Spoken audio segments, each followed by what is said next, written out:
And hello, another vlog that I'm starting here because it's another topic, and the other one was so long that we made in Delft. I'm still in Delft. I'm standing right here in front of this building. Let me show you. This building is probably a monumental building, and it's written on it Koninklijke Nederlandse Gist- en Spiritusfabriek, Royal Dutch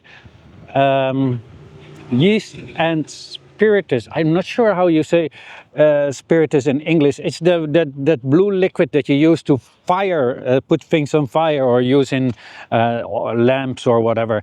I used it to clean my windows. Hot water and just a little bit of spiritus, put it in, you get the most stripless windows you can find. So you learned something today. I just think that the combination is really weird, right? Yeast and that kind of thing. Because the other thing is more like an oily thing, and yeast is more to make food. Well, anyway, we're walking because how I ended the last vlog, I said I can walk to home, it will take 1.5 hours. Might shoot another a vlog or rant vlog, walking rant, right? Anybody ever use the term walking rant? Because we're going to use it now. We're walking alongside of the water, which go all the way to almost to where I live. I hope some nice people will pass with a boat and they will see me and feel very, very sorry for me, and will invite me to get on the boat with a nice glass of wine, some oysters and all this kind. Oh no, I cannot eat oysters. Yes, why can't Mr. Fong eat oysters? I'm going to explain to you. I have eaten so many oysters in my life. Before I go any further, please smash that like right now, subscribe, and also comment your thoughts below. Thank you.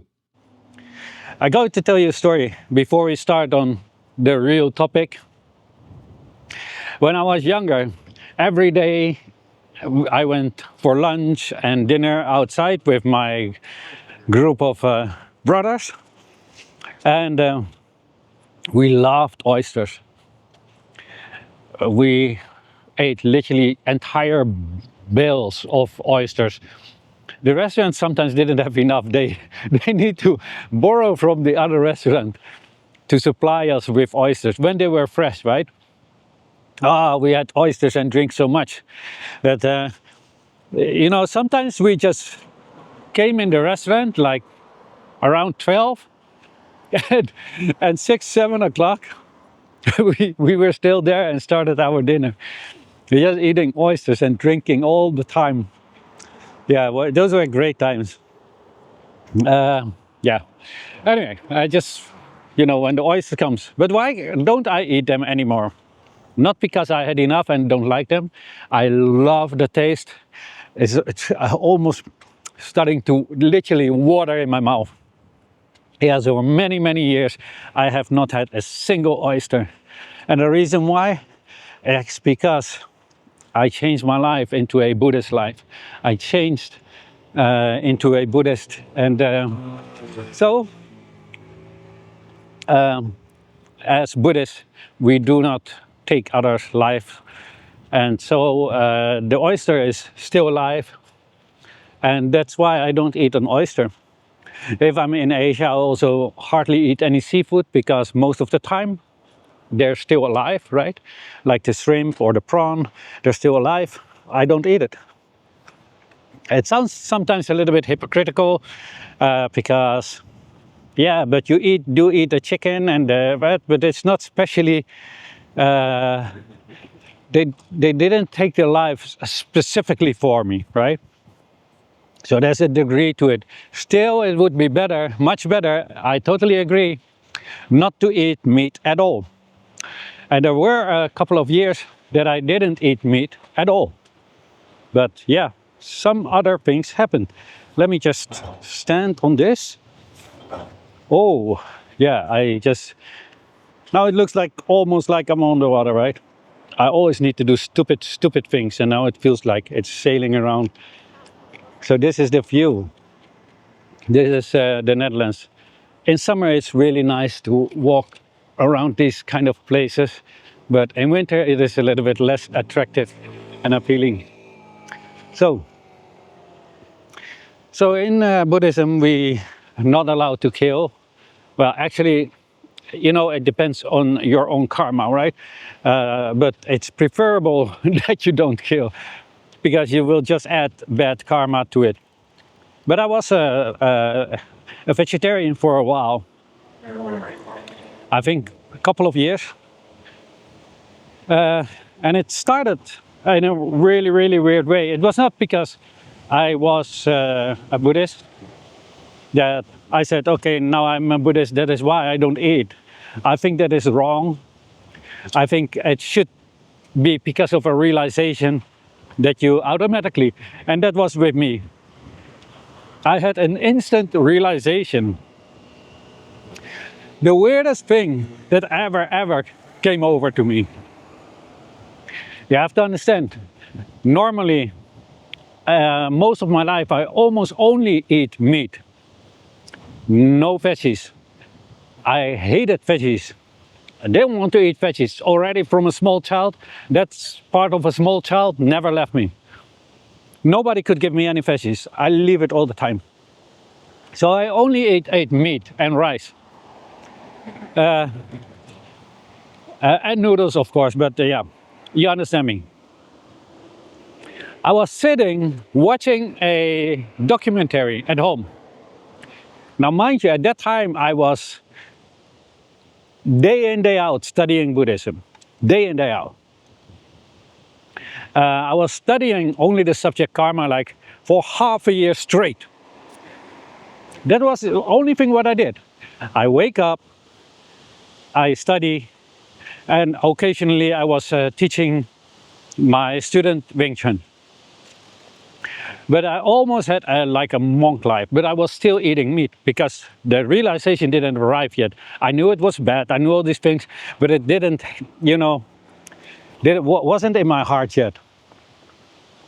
So I was sitting watching the documentary. The documentary was about a yogi, I believe from Tibet, and he was doing some thing of Milarepa. Milarepa is some great teacher from the past in Buddhism, mainly in Tibetan Buddhism. And I was watching his story, and they were following him with the camera. And he is a real big yogi. And he was walking. If you just look at him, you would probably say, oh, go away, because he literally looks like a wanderer, like a beggar, right? But hordes with people are walking behind him everywhere he goes and want to give him anything they want, but he just takes it, gives a blessing and gives back. That's all he does. He doesn't take anything more than that. Walking on really bad shoes and everything. It just looks very, you know, like very, if he would be in a city, people would probably think he was a junkie or something. Not trying to be disrespectful, just trying to explain, you know, the visuality. Just imagine a person this big is being offered anything he wants, and he doesn't take anything because he doesn't need it. That, my friend, is a high form of people. These people, my God, aren't you jealous, right? He can just get everything, and he would not have to be, he wouldn't have to pay for everything and anything, right? People would just give it to him. He just don't care. He just doesn't care about these things. So he totally neutralized his five senses because of that, right? Because you and I, we have those five senses and constantly are telling us, oh, I see a nice little piece of bread, I want to taste it. Oh, I see this, I want to have it, right? I see something new, I want to have that, right? That's how we are, right? Our mind is constantly steering us everywhere we do not actually want to go.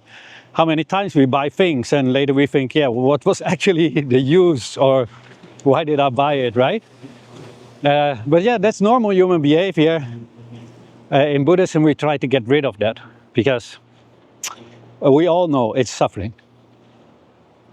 Anyway, I was sitting watching his documentary, and then all of a sudden, it hits me, something inside of me changed, like literally very revolutionary, fundamentally, just clarity. And I couldn't eat anymore. I mean, I couldn't eat meat anymore. The weirdest thing. And it happens that at that time I was even more poor, as I was paying off a lot of debt. Oh man, my whole refrigerator, the freezer, was full of chicken. I couldn't eat it. I couldn't stomach it. I felt disgusted eating it. Just, it was so weird. And finally, I had a little bit of, could get a little bit of money so I could buy vegetables. And I just changed overnight.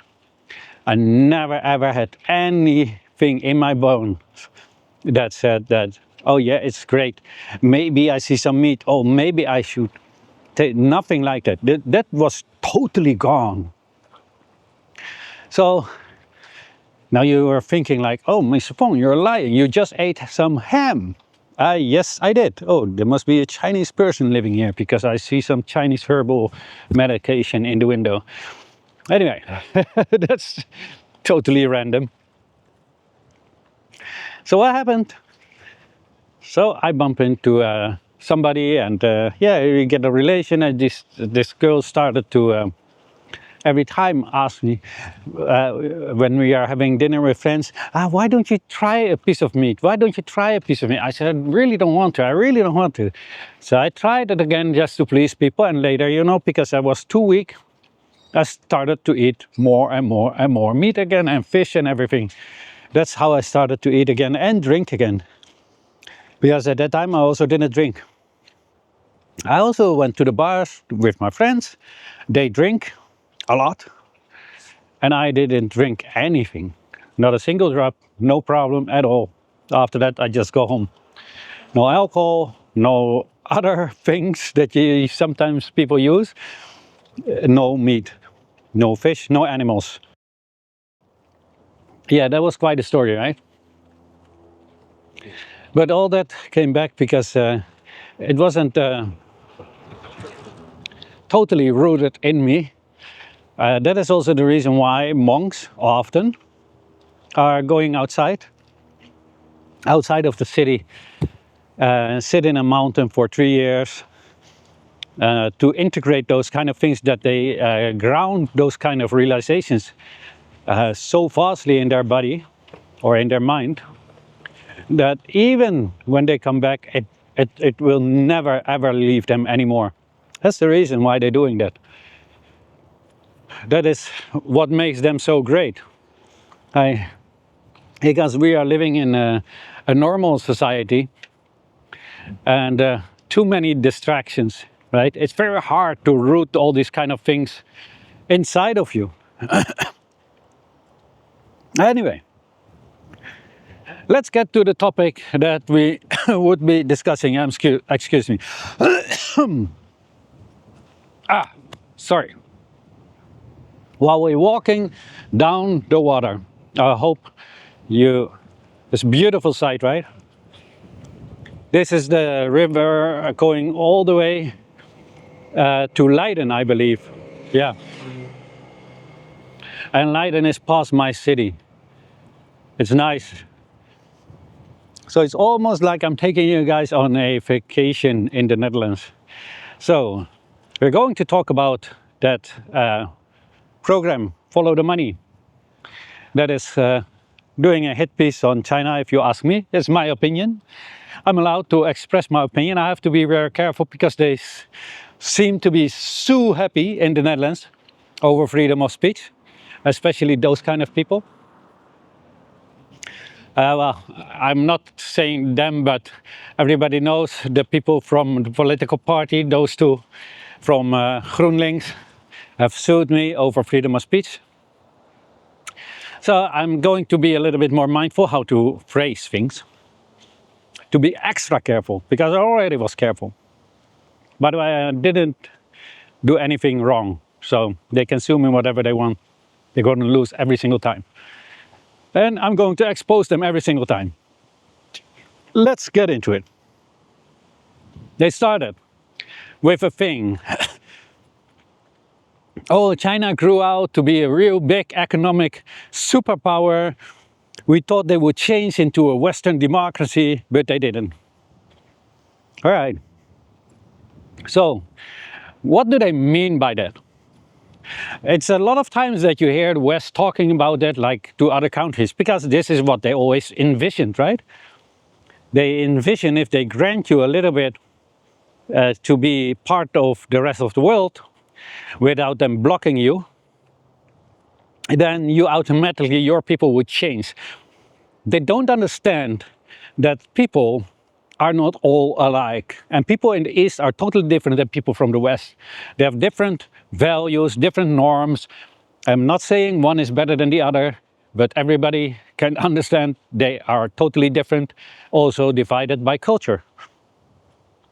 So what does it mean when the West says they did not turn into a democracy like us? Well, where is our democracy? When did we have a democracy? We have a right to vote. That's it. Does your vote matter? I want everybody to put this in the comment section. Do you think that your vote really matters in your country? And if so, also let me know why you think that. What is your experience? Maybe they did something for you that they actually promised? Or do you think, no, I have voted my life and sometimes, or they never do what it is that they promised me. So what's the use? Do you feel helpless? Let me know in the comment section, so we can just all know whether we are really democratic in the West, yes or no.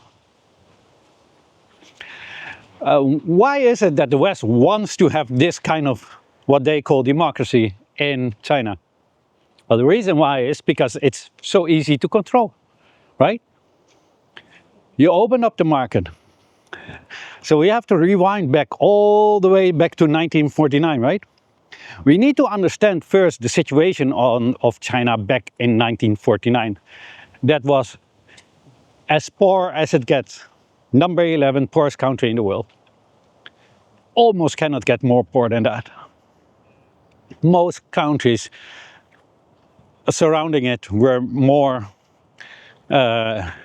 wealthy than they were. So what does it actually mean if they would open up totally, right? That would mean that all the big boys with a lot of money could basically single-handedly buy up entire of China. But what would that mean for the people? It would mean that the people would end up with nothing of their own land. It would mean like what I showed in the earlier vlog about what we have in the Netherlands now. We have our energy turbines on the sea, but they are not owned by us. So we actually are paying for our utilities to other nations and other companies, other than our own companies. I think it goes without asking. You can ask any Dutch people. Our utilities are way, way too high. Dutch people now in the middle of the winter are like, yeah, they just, cover themselves with an extra blanket instead of opening up the heater. That's the situation now, just so they can save money. Why? Because it is not from ourselves anymore. The state sold it off. Now, I'm not sure anymore what exactly was all from the state, but a lot of things used to be from the state.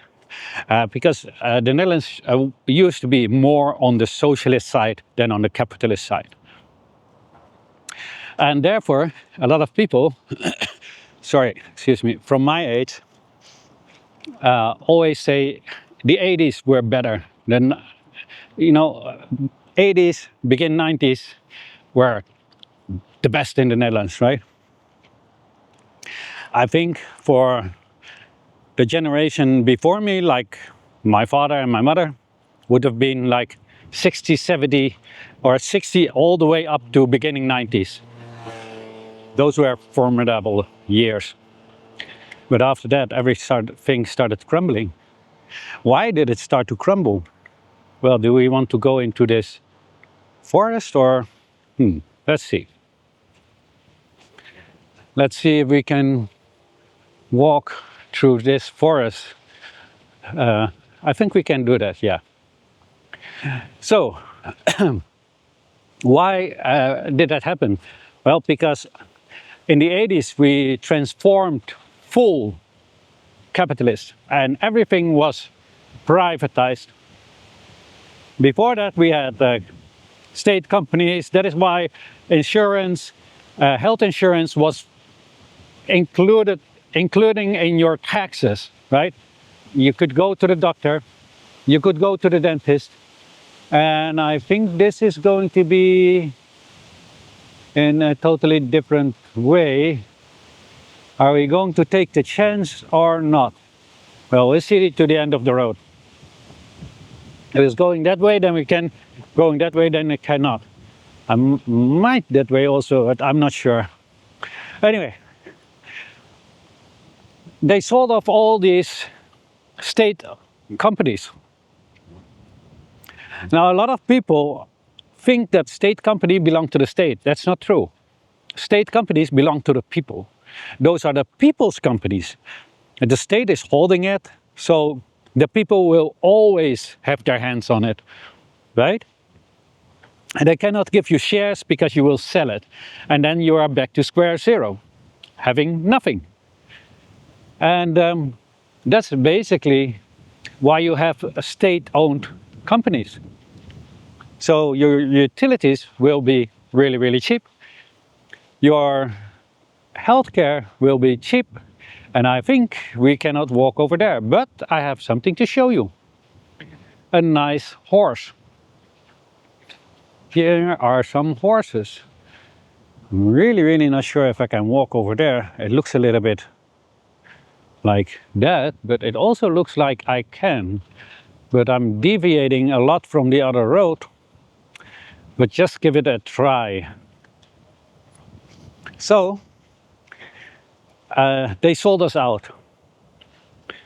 And the Dutch people believed it, because the Dutch people have no critical thinking skills. And this is not to offend them, not at all.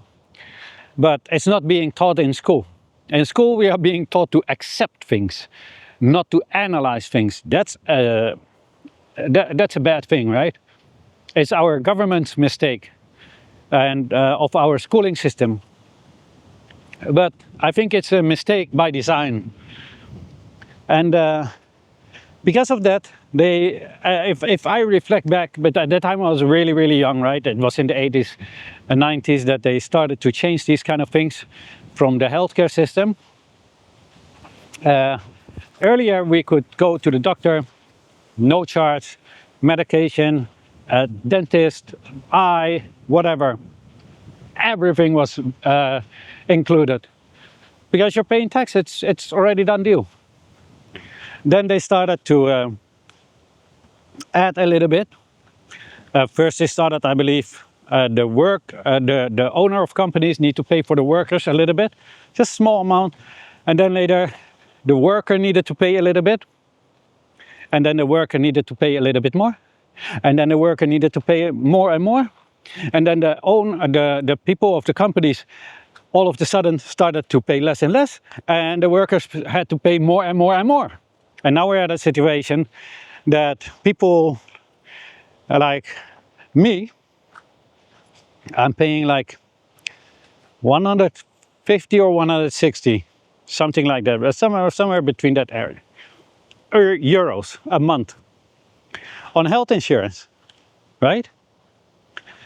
And I have such a basic package that I cannot go to the dentist. I cannot have new glasses. I, I can have none of all these kind of things. I'm not sure if I can go to physiotherapy. I think I can go a couple times to physiotherapy and all these kind of things, right? That's what I'm paying for. And then the state itself also is paying a ton of money extra per person in the Netherlands. That's just like literally doesn't make any sense, right? Why would it be like that? Now I'm on a cross. Oh, this is quite a nice place. Let me show it to you because we're here anyways. Look at this. Oh, we have those sheep over there. You see it? Bah, bah. You guys see it? Bah. I'm sorry for making that weird sound. Yeah. They're looking at me like, who are you? Get away from here. You're disturbing the peace, sir. I see there's something there, but does it also go to the right? I'm not sure, because here I am sure. Maybe we just take one more and then to the right. Right, let's just do that. So, everything, oh, there's a dog over there. Yeah. Well, we're not going because the dog is walking over there. Don't want to be with a dog. I've been bitten by a dog. I don't like dogs. I don't hate them, but some dogs stay away from me because I get traumatized. And this is how they actually took advantage of our ignorance. What they promised, they said it would be better. So they did all these kind of things, right? So they started to ask us for a little bit of money, etc., etc. At that time, when I started paying for healthcare, I paid like 15 guilders a month.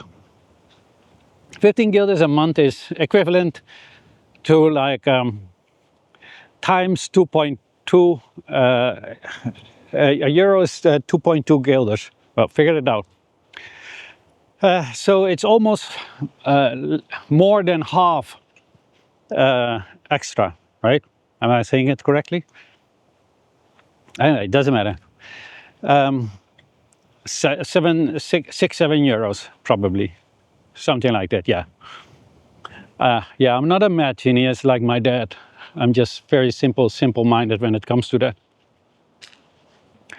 So, and then they said, well, if we privatize it, then it will be better because competition will come, yada, yada, yada. Because of competition, prices will go down, etc. Everybody said, oh, yeah.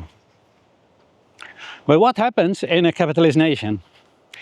They will form cartels and they will monopolize the entire market, and that's what happened.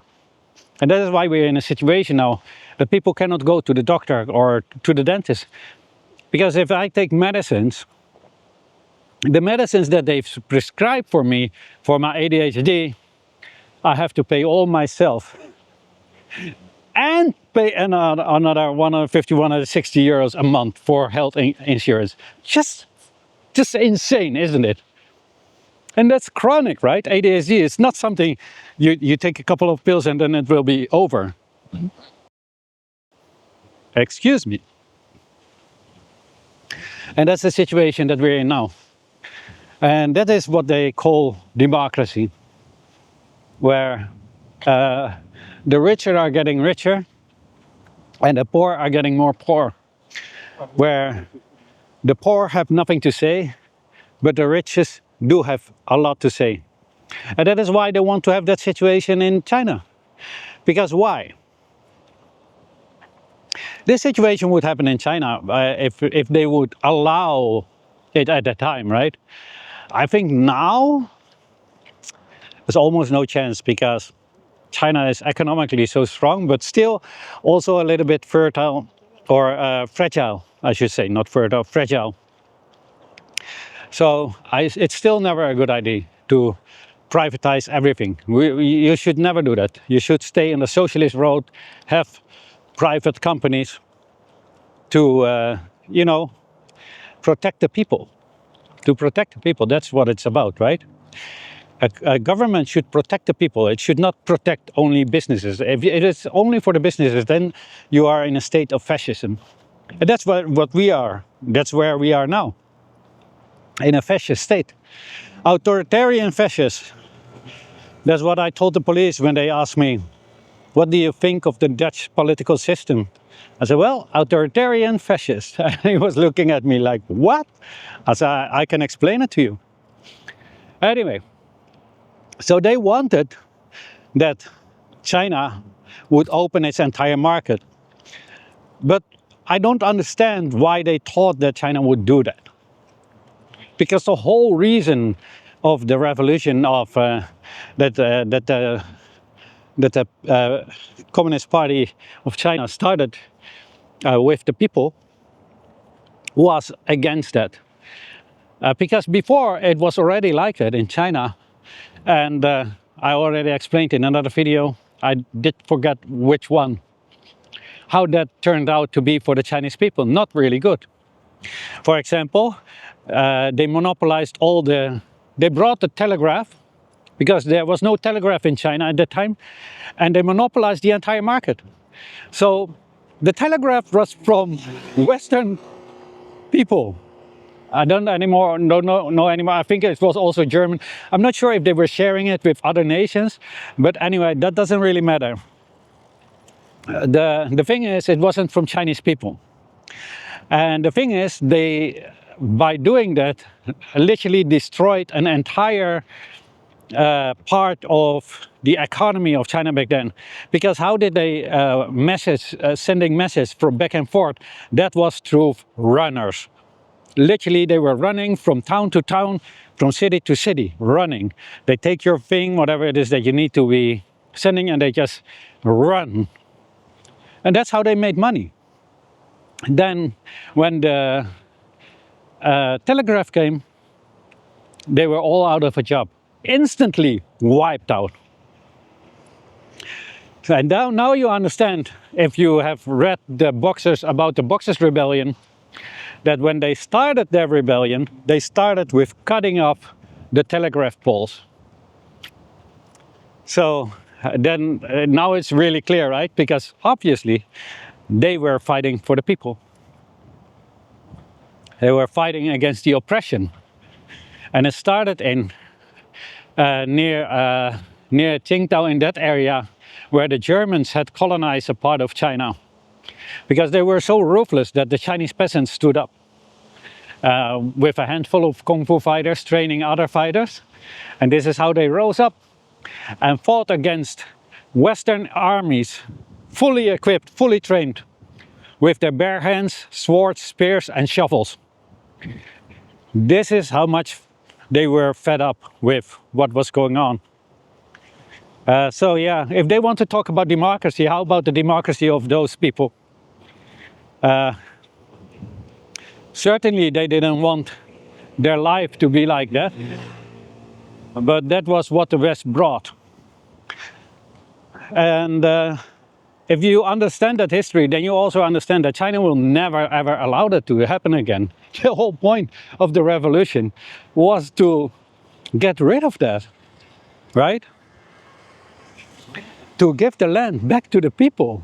Why would they give it to you again? That's insane. But the Europeans always have this mindset that with money anything goes. And that's because it's their mindset, right? That is because in their mindset, that is how it goes. But for other people who've been on the other side, they don't think like that.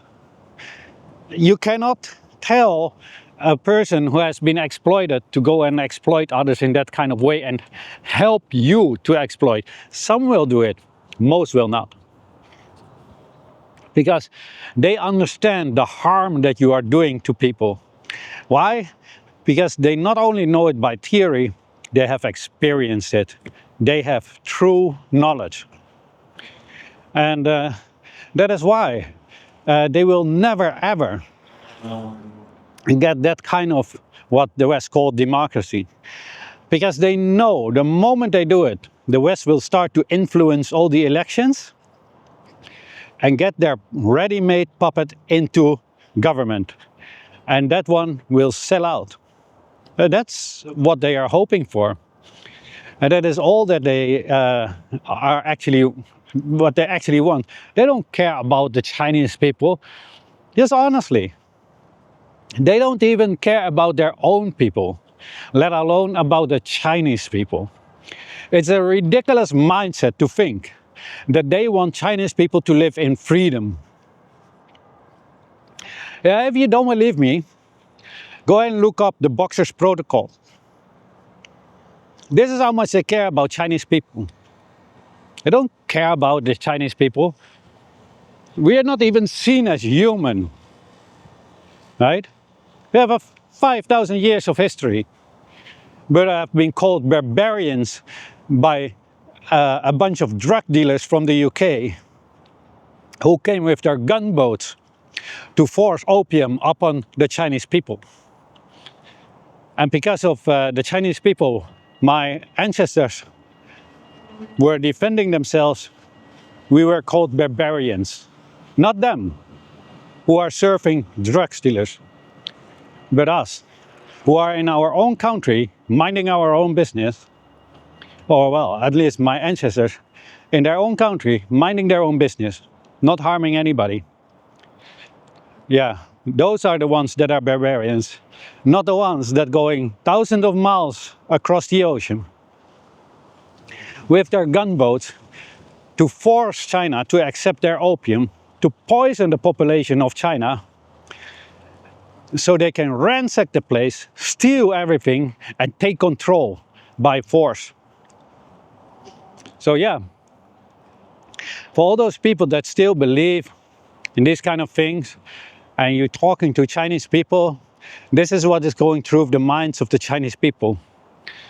Yeah, so all these things about your democracy, etc., nobody wants it. And if you were democratic enough, you would say, well, China has got their own system and it's up to the people to decide what system they want to have. Just like it is up to us to decide what kind of form of government we want, right? We wouldn't want China to come over and tell us that we need to become a socialist nation or install a communist party. We wouldn't accept it. So why are we constantly doing it? How would it benefit our people? Well, it doesn't benefit our people at all. Because all the benefits are always going to that 1%.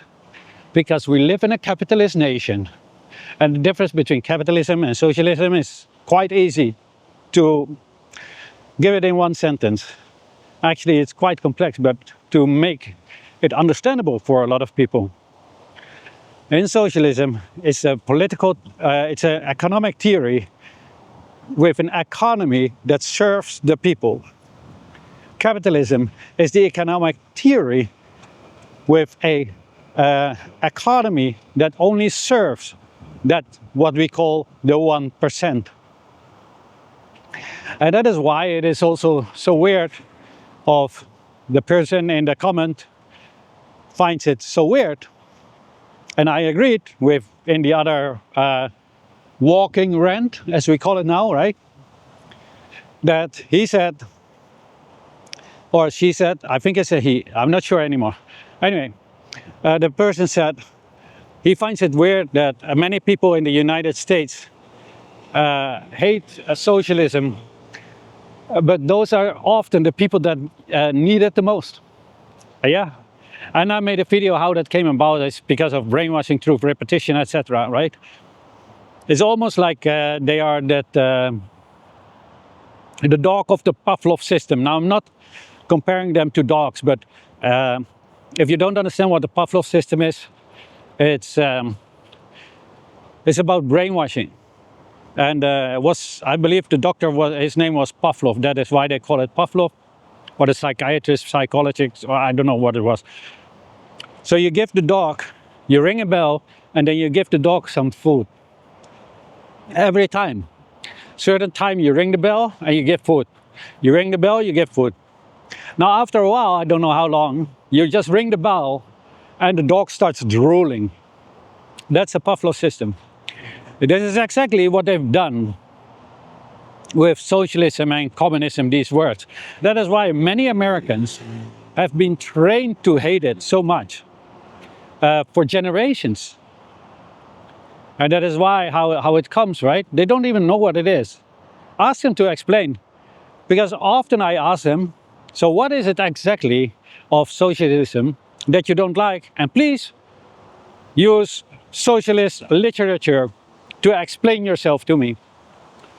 P.S. you must add that one to it, because otherwise you will get in the usual, stuck in the usual buzzword, tirade salad, word salad of, oh, it's authoritarian, this and that, dictatorship, no freedom, no democracy, blah.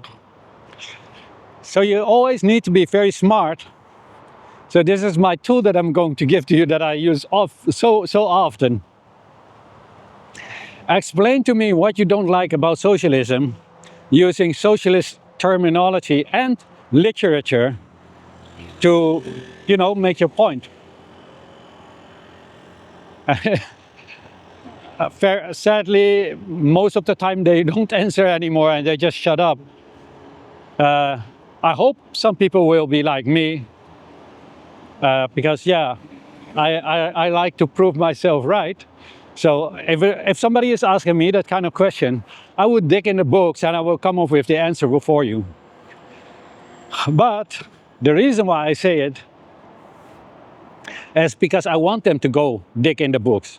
I want them to go and study. Because if you have been brainwashed to that point that you hate things that you have actually no way of knowing what it actually entails, yeah, it's kind of hard to convince to even start discussing things with you, right? So the way to do it is to force them to go and look these things up for themselves. So maybe they will understand and see like, oh, really isn't that bad at all. Actually, it's quite beneficial to me and my family, right? That's the way how you actually change people, their mind through education. Yeah, that is why sometimes my videos are quite long, especially for the people on TikTok, explaining one thing, trying to explain it all the way to the smaller grains so everybody could understand. I'm not saying that in a condescending way, but I'm fully aware that, just like me, I was not politically educated in school. And that was very problematic for me later. So when I started to learn, I had to learn everything from the basic and figure it out myself. So I'm always trying to help people with that process, just so they don't have to go through the entire rabbit hole like I had to. Save you a lot of time and headaches, right?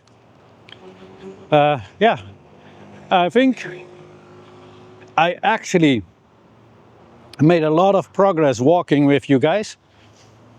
Oh wow, we're already walking for 43 minutes. So another 45, 40, 47, 6 minutes and I will be home.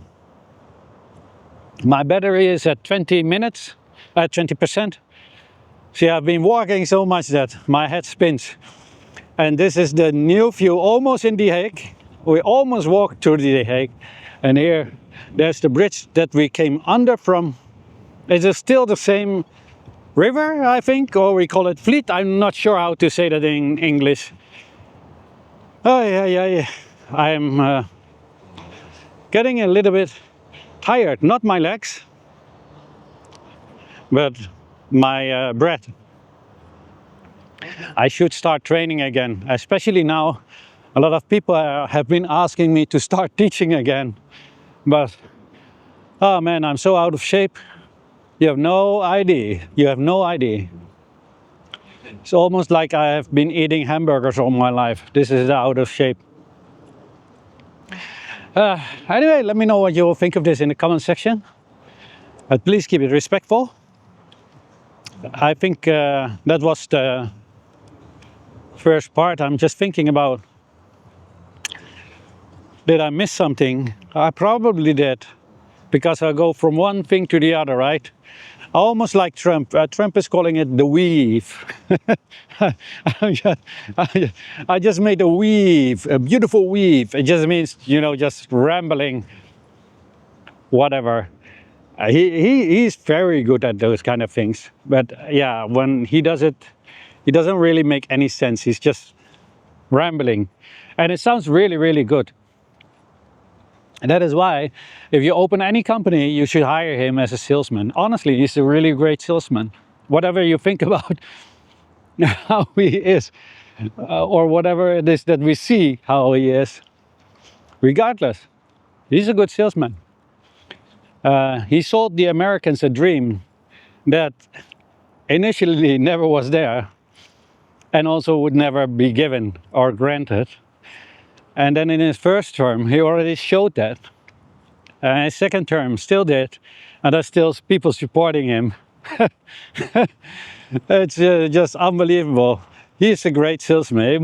You must admit. Cannot say that he is not. Everybody got their own qualities, right? I'm not saying that he's a good person. Absolutely, I don't think so. I think, but yeah, I cannot say that from any of the US presidents. I'm really, really sorry to say that. I don't think that they are good people at all. I've totally disregard for those kind of people. I think they're all criminals, taking advantage of their own people, right? For the benefit of a few. It's a plutocracy. One day I was doing some research with the AI machines. We came to the conclusion. You came to the conclusion that it was an oligarchy, but then I said, well, all the president is a billionaire, and all the people in Congress, Senate are also millionaires.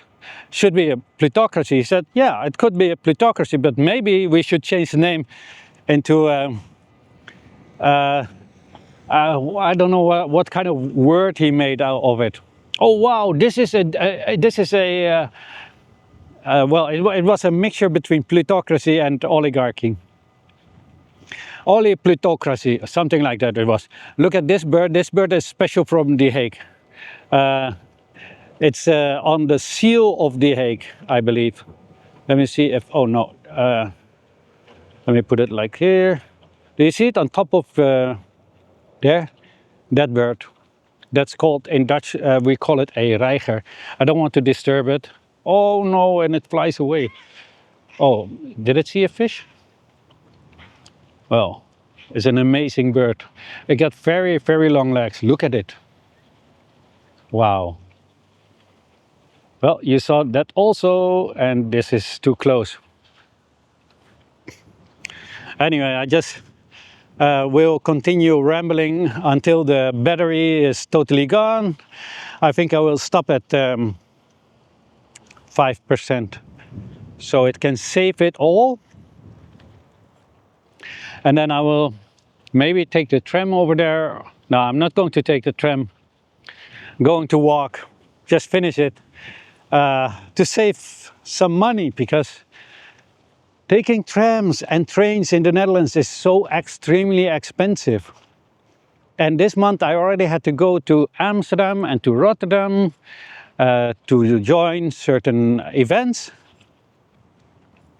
And it's just going to be so much. And I'm always paying on the end of the month. So I have to be a little bit careful.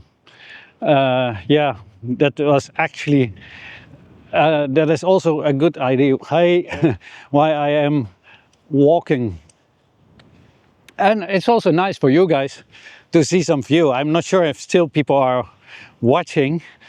I would really be flattered if you would still be watching for such a long time, right? I mean, it's like almost 15 minutes watching an idiot walking along some water, rambling incoherent stuff about politics. Ah, you see? Almost there. I think because it's so hard to see for me on this small screen. That is The Hague. Only 2 kilometers that I have to walk. And if we would be going back to Delft, then it's 3 kilometers. Well, we did some walking, right? All of you together with Mr. Fong. I'm never alone walking with all of you.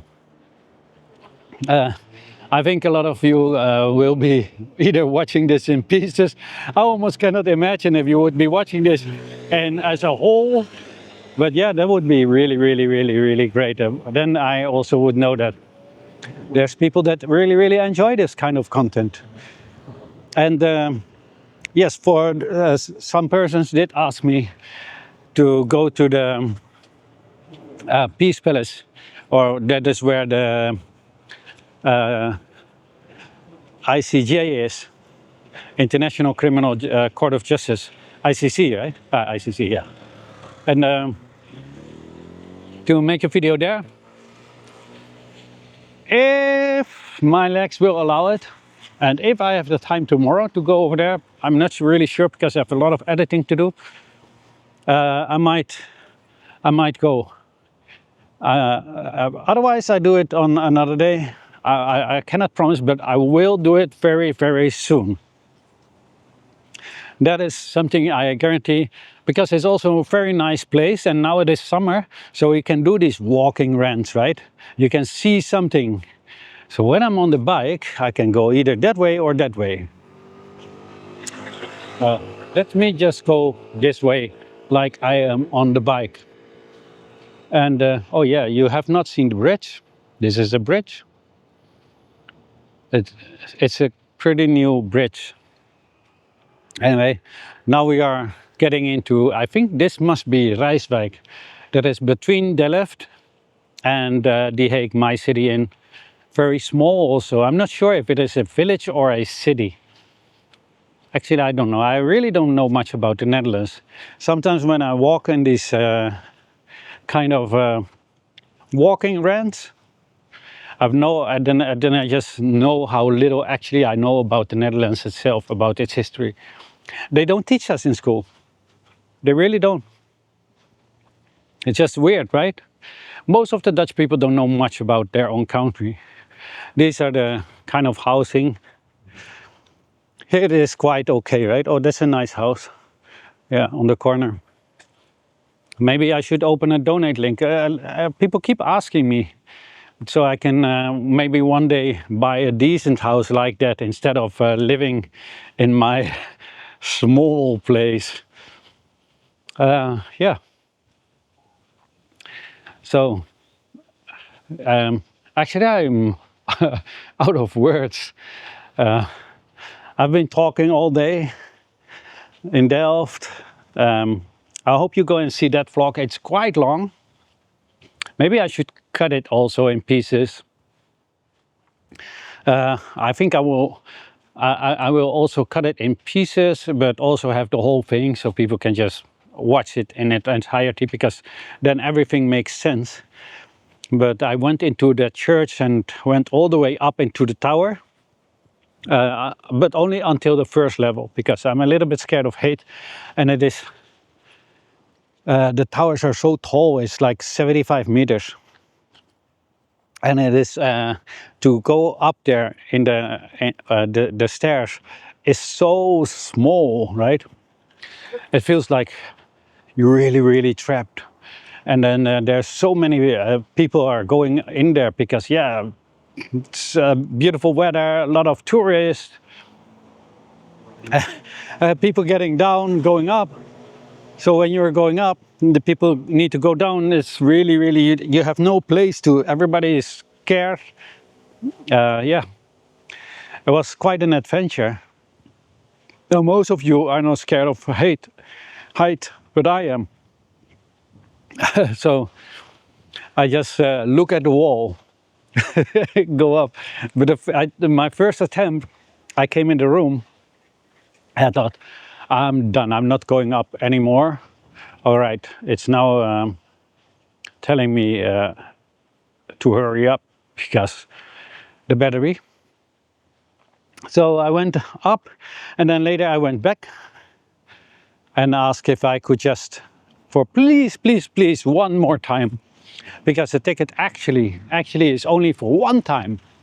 I thought it was a day pass, and well, they granted me my wish. So yeah, good to that church. Very nice of them indeed. And then I went to the first balcony and stood outside. Oh my God, I think it's like 40, 50 meters. And it's very, very tiny. And you're up on a tower and it's so windy. And there I am with my me being scared of height. Making a video for you guys, shooting some pics. Like I'm not shitting in my pants. Anyway, it was quite an adventure. And then I made this second vlog, that was this one after having my lunch and breakfast, because I didn't have breakfast. I wanted to go straight away to here, because last time that we were in Delft, it was too late. And I couldn't show really that much. I did show the other church, the Catholic church, a lot of people loved it. I thought I have to go back and show you guys also how the market is when it is, you know, at normal hours, how bustling it is, how the view. And I was able to do that and also be able to shoot from the tower of that beautiful church. So you can see all over the city. That's amazing. So I think we're going to stop it here because I'm going to listen to the camera, and it already warned me. It literally showed, I'm kind of tired of listening to your BS. Please, please give me a break. So, having said that, I'm going to listen to the camera. Also, the camera worked so much. I'm going to wish everybody a beautiful, beautiful day. It was awesome to do this. I had a really, really fun time. It's almost like I'm walking with you all, having this great experience. I hope you all had the same feeling and had a beautiful time walking from Delft to The Hague. Quite a walk. Give some comments, smash that like, share it, and yeah, that was it. Your favorite half Chinese, and have a wonderful, wonderful day.